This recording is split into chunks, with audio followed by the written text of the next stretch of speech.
अगर कोई आपका फैन बेस मेरी मम्मी को मेरे को गाली दे रहा है तो भाई मैं नहीं उठ सकता। और अगर उसमें भी आप ये चीज बोल रहे हो कि मैं तो कुछ कर ही नहीं सकता, तो भाई आप सीधे बोलो ना कि आपको बिल्कुल शांत रहना है और आपको बस मजे लेने हैं सर्कस के। ये छोटी सी क्लिप तो आप सभी ने देख ली। इस क्लिप के बारे में आपको पूरा बता देता हूँ। आप सभी को पता होगा एल्विश यादव प्रिंस नरूला की कंट्रोवर्सी चल रही थी।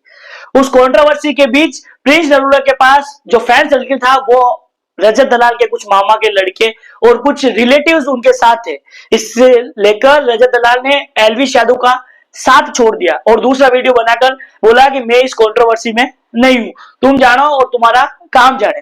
इससे लेकर एल्विश यादव की जो एल्विश आदमी है वो भड़क जाती है और कमेंट्स पर जाकर रजत दलाल को बद्दा बुरा बोलने लगती है और गालियां बोलने लगती। इससे लेकर रजत दलाल भड़क जाते हैं और एल्विश यादव प्रिंस नरूला को एक तगड़ा वाला जवाब देते हैं और वो कहते हैं कि प्लीज मेरी मां को गाली मत दीजिए। और एल्विश यादव को भी वो यही बोलते हैं कि भाई तुम कुछ नहीं कर सकते, तो कि सर्कल की जोकर की तरह तुम सिर्फ देखते रहोगे क्या।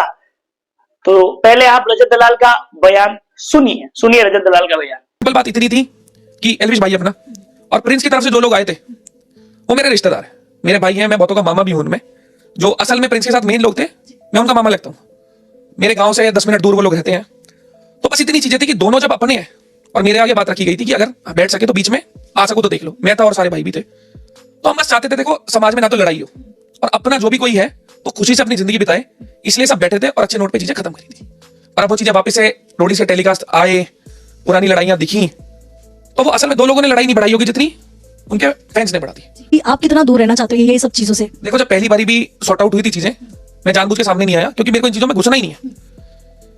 मैं बिग बॉस से निकला, मैंने ठान लिया था कुछ भी हो कलेशों में नहीं घुसना। अगर मेरे पास एक सोशल रिस्पॉन्सिबिलिटी है तो मैं चीजें वो करूंगा जो तुक करती हैं, जो सबके लिए समाज के लिए बेहतर है। दो आदमी जब लड़ते हैं ना तो उसमें किसी का भला नहीं होता, सिर्फ ईगो सेटिस्फाई होती है। और उस ईगो सेटिस्फाई करने के चक्कर में ना पता नहीं कितने लोगों का नुकसान हो जाता है। अभी दो लोगों की लड़ाई थी, कितने लोग घुस गए, आसपास में एक दूसरे को गालियां भी दे रहे होंगे, लड़ भी रहे होंगे। वो तो चीज अच्छी थी कि 4 तारीख को कुछ ऐसा नहीं हुआ कि दोनों लोग मिले।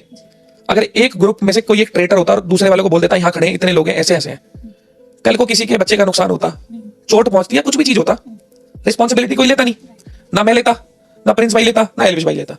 तो समाज में शांति और एकजुटता की तरफ बढ़ो, लड़ाई झगड़े की तरफ मत बढ़ो। ये चीज मैंने पहले ही सोच ली थी। ना मैं कंट्रोवर्सी में घुसता, ना आगे कभी घुसने वाला। देखो कोई शो है, चीजें लाइव चल रही हैं, मैं एक मेंटर हूं, एंकर हूं, वो मेरी रिस्पॉन्सिबिलिटी है, वो वहां मैं कर रहा हूं जो भी मेरे हक की चीज मेरी टीम के लिए, जैसे बैटल ग्राउंड में बहुत बार हुआ, तो वो चीज आगे भी होगी। और जैसे ही वो टेलीकास्ट खत्म, शो खत्म, चीज खत्म। मुद्दा इतना गर्म हो गया था रजत, इसके बाद आपके और एल्विश के बीच में क्या रिश्ते ठीक है या फिर आप दोनों का कुछ तो डिस्कशन हुआ इसके ऊपर? मेरी एल्विश के साथ 1% भी कोई प्रॉब्लमेटिक चीज नहीं है। जब मैं चाहूं मैं सीधे फोन कर सकता हूं। और मेरे को अगर एल्विश को कुछ भी बोलना है ना, कभी भी कुछ भी बोलना है, तो वो जो स्टोरी डाली थी वो एल्विश के लिए नहीं थी, मेरे में फोन मिलाने का है मुद्दा और मुंह पे बोलने का। सीधी बात, मैं किसी इंसान को बोलने के लिए स्टोरी नहीं लगा रहा था। वो स्टोरी इसलिए लगी थी कि भाई मेरे को जो कंट्रोवर्सी में घुसा रहे हो मुझे नहीं घुसना। सीधी इतनी बात। एल्विश के साथ मेरी परसों भी बात हुई है, हो सकता है आज शाम को भी मिलूं। तो वो अपनी एक अलग चीज है। 4 चीजें ऊपर होती है, नीचे होती है, वो सॉल्व कर ली जाती है। पर इसका मतलब ये नहीं है ना कि आप रिस्पॉन्सिबिलिटी ना लो। अगर कोई आपका फैन बेस मेरी मम्मी को मेरे को गाली दे रहा है तो भाई मैं नहीं उठ सकता। और अगर उसमें भी आप ये चीज बोल रहे हो कि मैं तो कुछ कर ही नहीं सकता, तो भाई आप सीधे बोलो ना कि आपको बिल्कुल शांत रहना है और आपको बस मजे लेने हैं सर्कस के। तो भाई इतना एक चीज देखो, सर्कस एक नहीं होते, सर्कस कई होते हैं। मैं तो भाईचारे में चीज खराब नहीं करूंगा। मैं बोल बोल के ये चीज थक गया। 2 की लड़ाई में हमेशा फायदा तीसरा उठाता है। और जब हमारा बैकग्राउंड, हमारी लड़ाई कुछ ऐसी है ही नहीं कि हम बदमाश हो, हम एक आर्टिस्ट वाली जोन में जा रहे हैं, तो इन चीजों का लाइफ में कोई स्पेस ही नहीं होना चाहिए। अगर आप लड़ते हो, आपके चक्कर में आपके 4 लोग इन्वॉल्व होते हैं, आपके घर वाले दुखी होते हैं, तो इन चीजों में घुसना क्यों है? और बात पता है क्या है, लोगों को क्या लगता है कुछ खुल के बोल दोगे तो बैकलैश आएगा तो झेल लो ना, इसमें क्या दिक्कत है? और लड़ाई की तरफ मेरे को नहीं लगता कोई पॉइंट है। तो सुना आप सभी ने, रजत दलाल ने स्पष्ट शब्दों में कहा है कि तुम सिर्फ जोकर की तरह देखते रहोगे क्या, तुम तो कुछ बोल सकते हो अपनी फैंस आर्मी को। इसको लेकर आपका क्या कहना है एक बार कमेंट कर जरूर बताना। और ऐसे ही वायरल वीडियोस देखने के लिए मेरे चैनल को लाइक, कमेंट और एक सब्सक्राइब जरूर करना।